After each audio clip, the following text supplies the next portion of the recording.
So Peter, thank you so much for talking with me. You're welcome, Denise. This is such a great chance for students in this class to learn and hear from some of the scholars who have done so much of the research that they're studying this semester. Yeah.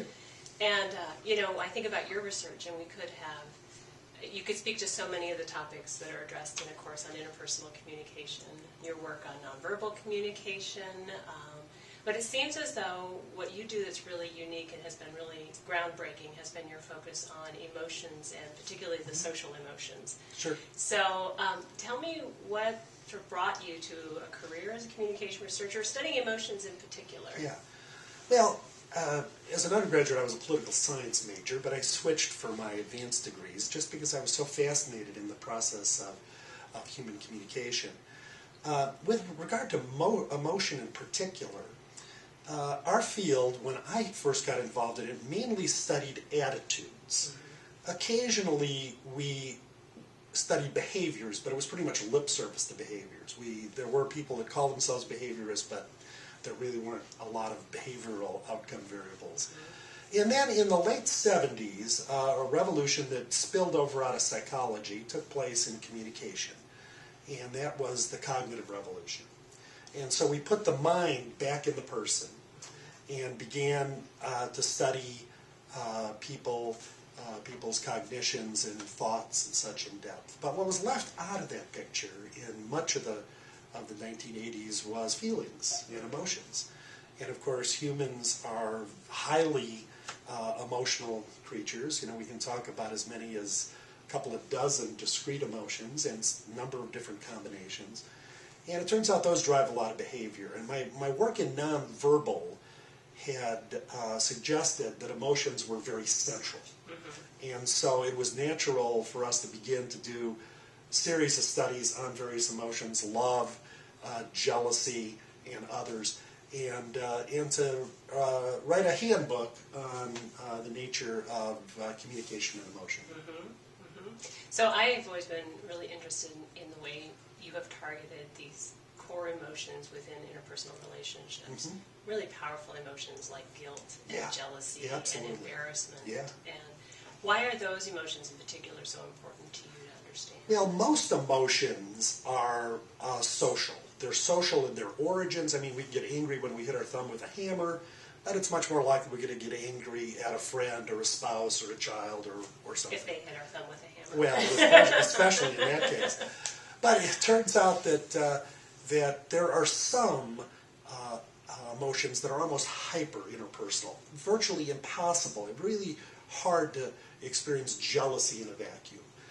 It takes a certain amount of other perception for us to feel shame or embarrassment. You know, it's almost impossible to get privately embarrassed. I guess you can be a little guilty if you polish off a whole box of chocolates by yourself, but even that is an exception to the rule that guilt is largely as a result of some offense committed against another person or the group. So these are very social emotions. They have their origins in communication, and of course they have many communication consequences. Mm-hmm.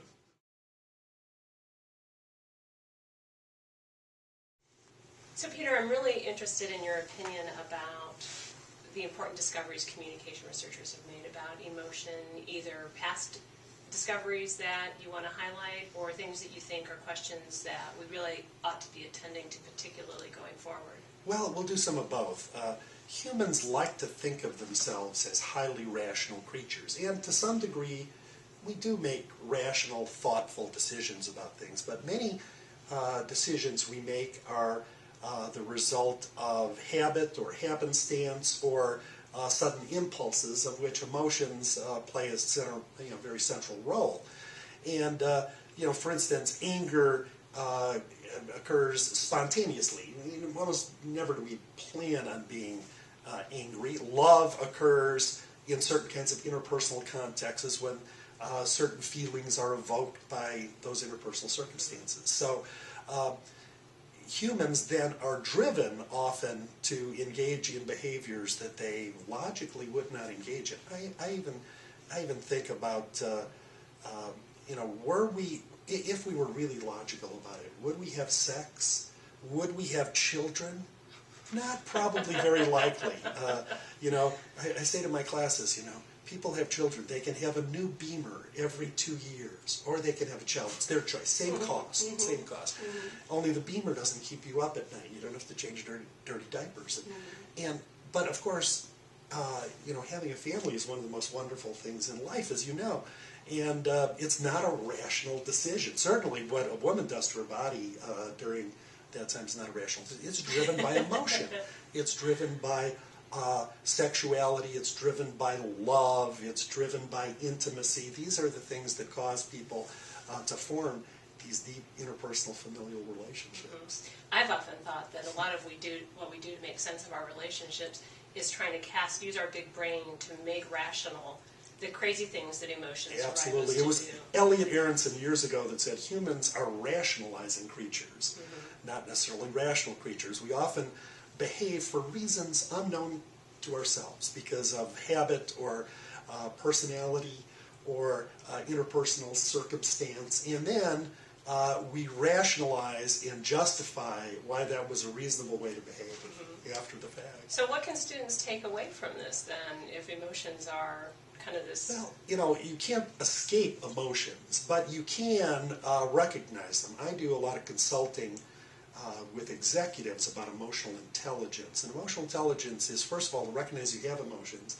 Treat your emotions as data. They're data just like a spreadsheet or a calculation is data. Why am I feeling angry or lustful or guilty or jealous? Or there's reasons behind that. So using emotions as data, and then not reacting automatically to your emotions. Many times you see people behave almost like 2-year-olds, in which they feel an emotion and it evokes an immediate behavioral response. Not a smart thing to do, particularly if they're untoward emotions like being angry or you know, sad in a happy circumstance, or being lustful in an inappropriate way, or overly intimate or affectionate. So we should be very cognizant of this. And then we should also find a way to express those emotions, because we know that emotional suppression leads to all kinds of issues, cardiovascular issues, and perhaps cancer, and certainly stress, and these kinds of things. So you may not respond to the emotion at that moment in time, but you better talk to a friend, a therapist, a spouse, a partner at some point. And to act on that data. Absolutely, to act on the data and to experience the catharsis of emotional unburdening, because to feel intense emotions and not to express them is wrong. It's detrimental. Many paradigms, Pennebaker's writing paradigm, and a bunch of people in the field of communication that study self-disclosure suggest that the unburdening, the release of tension that comes with discussing our emotions is a healthful behavior. Great.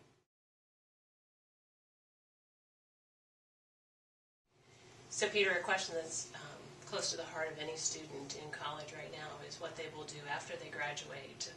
And a career in communication is a little more ambiguous than a career in nursing or education. Absolutely. So what kind of advice would you have for students about career opportunities that they might pursue with this kind of expertise? Sure.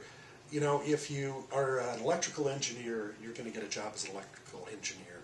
If you're a public health nurse, you're going to get a job as a public health nurse.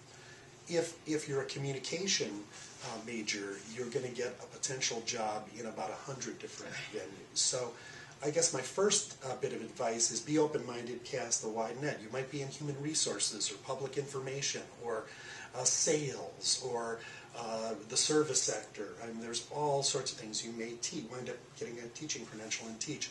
So there's a huge array of possibilities for communication majors. That's both an advantage and a disadvantage. The advantage, of course, is that you're not pigeonholed into one stereotypical occupation, and in fact you can switch back and forth, and you know yourself that many of us do all kinds of jobs, whether it be grant work and research or consulting or teaching, and so it's not like we're pigeonholed into a particular area, and that's true of communication people in general. The disadvantage of it is that there isn't a single job stream waiting for you out there, and you have to be a little bit creative and to use your communication skills in the job seeking process. Be proactive. Don't just send out electronic resumes. Go talk to people face to face. And now back on the emotional issue, and realize that finding an occupation is a result, should be a result of falling deeply in love with that profession.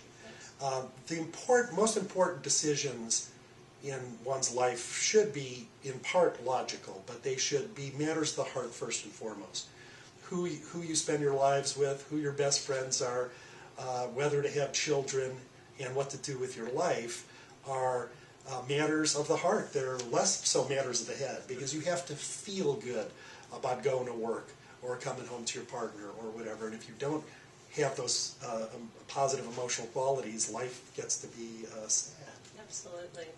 Well, one of the things I always think about with a communication degree is that you can do everything better. Yeah, absolutely right. So that everything can be the things that you do within your work life, whatever that vocation is, but it's also the ways in which you can maintain those relationships at home. So there's expertise in the workplace and the career, but there's also, you have better friendships, you have better marriages. Exactly. What undergraduates don't realize is what is common sense to them, like making eye contact while giving a speech, or understanding ways to reduce conflict, or how to position people non-verbally in a meeting.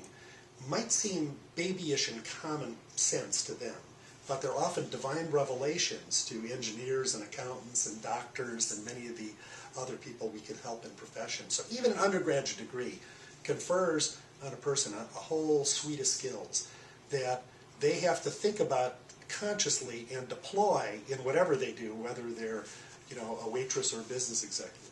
Absolutely. Thank you so much, Peter. My It was pleasure. such a treat Good to seeing talk you, with as you. always.